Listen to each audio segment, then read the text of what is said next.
How to convert BTC to USDT on Bitget. Hi everyone, welcome to the channel.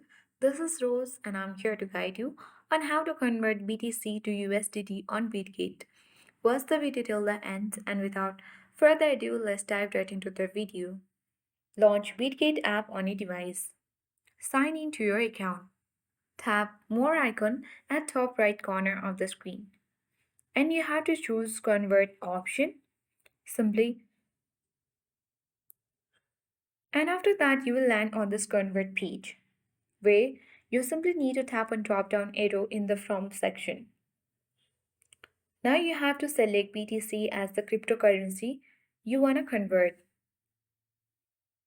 And after that, choose the To option. And in the To section, you need to search for USDT.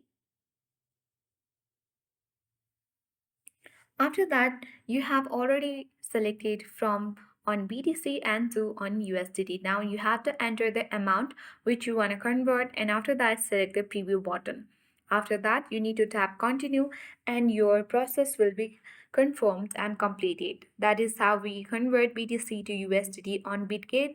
I hope this guide was helpful. If it was, then do like, share, comment and don't forget to subscribe.